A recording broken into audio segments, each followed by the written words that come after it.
જય શ્રી કૃષ્ણ મિત્રો, હું છું દીપ્તિ's રસોઈ ગુજરાતીમાં આપ સૌનું સ્વાગત છે. કેમ છો તમે બધા? આશા રાખું છું મજામાં હશો.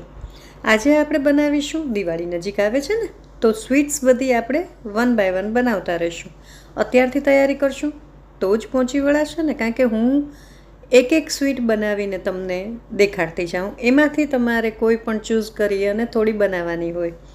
એટલે આપણે હવે દિવાળીના નાસ્તા અને બધું શરૂ કરશું.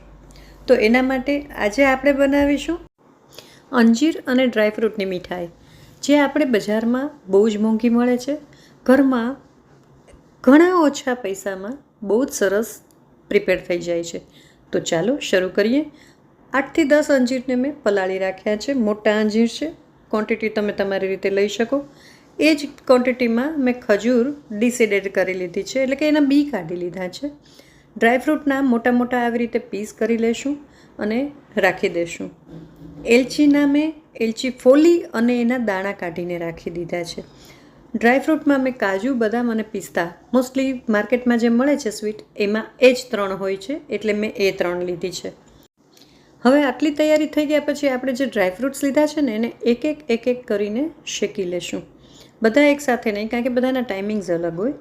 તો બદામને થોડી વધારે વાર લાગે, એટલે એને ધીમા તાપે જ આપણે શેકવાના છે.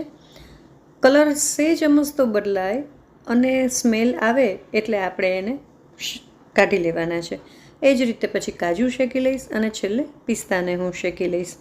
ડ્રાયફ્રૂટ શેકેલા હોય ને તો એનો ટેસ્ટ જ અલગ આવે. સાવ જુઓ તમે, ધીમા ગેસે જ હું શેકું છું. બરાબર, આ થઈ જાય પછી આપણે છે ને જે અંજીરને પલાળીને રાખ્યા છે ને, એને મિક્સીના જારમાં એકદમ ફાઇન પીસી લેવાના છે. આ રીતે ખસખસને પણ મેં શેકી જ લીધી છે અને એને સાઈડમાં રાખી દઈશું. એનો સૌથી છેલ્લે યુઝ છે, પણ શેકીએ છીએ તો પછી એ પણ શેકીને હું રાખી દઈશ. અંજીર ખૂબ સરસ પલળી ગયા હશે ને તો તરત જ એકદમ ફાઇન એની પેસ્ટ તૈયાર થઈ જશે. એના ઉપરમાં જરા બી ડીટિયા છે ને, એ મેં કાઢી લીધા છે. અને આ થઈ જાય, એમાં પાણી જરાય નાખવાનું જ નથી. એ થઈ જાય એટલે પછી આપણે ખજૂરને અલગથી પીસી લેવાની છે, એને પણ પીસી લીધી. હવે હું એક કઢાઈ લઈ લઈશ. એમાં ફક્ત 1 ચમચી ઘી નાખશું આપણે, 1 ટેબલ સ્પૂન. બસ, આ સ્વીટમાં વધારે ઘી જોતું જ નથી. એમાં હવે અંજીરની જે બનાવી છે ને પેસ્ટ, એને આપણે એકદમ સરસ સાંતળી લેવાની છે. થોડીક કઠણ થઈ જાય ને, તમને ફીલ થશે કઠણ થઈ જવાનું. અને આ તો નોનસ્ટિક જ પેન છે, છતાંય પેન છોડવા માંડે, તમને એ અલગ દેખાય આવે કે હવે આપણું અહીંયા અંજીર શેકાઈ ગયું છે.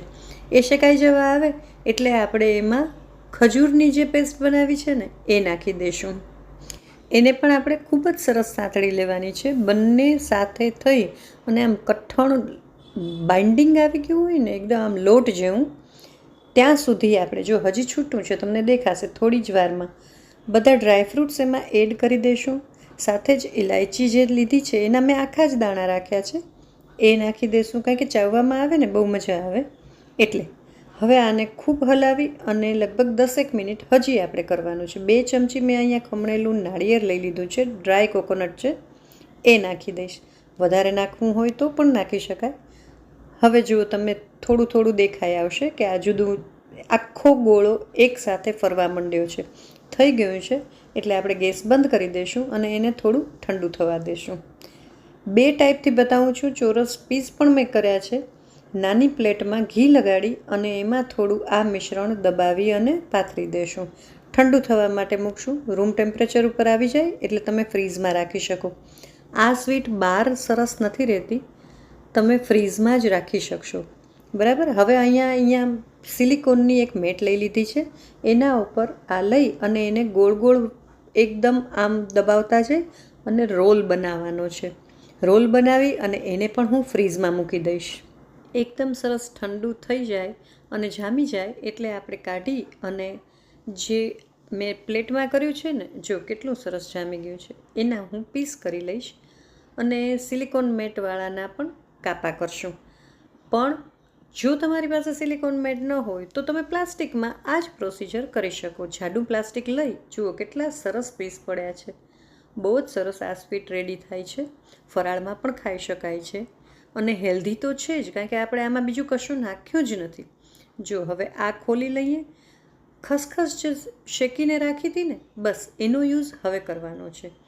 તો ખસખસને મેટ ઉપર એકદમ ફાઇન પાથરી દેવાની છે. દેખાવ બહુ સરસ લાગે, ખસખસ પણ હેલ્ધી છે. બસ આ રીતે રોલને ગોળ ગોળ ફેરવતા જઈએ અને ખસખસ બધી બાજુ સરસ કોટ થઈ જાય એ રીતે આપણે કરશું. થોડુંક નાળિયેરનું ખમણ પણ મેં રાખ્યું છે, ઉપરથી એનો શો બહુ સરસ આવે છે. તો આ રીતે કરશો ને તો બહુ ફાઇન તમારી સ્વીટ બનશે.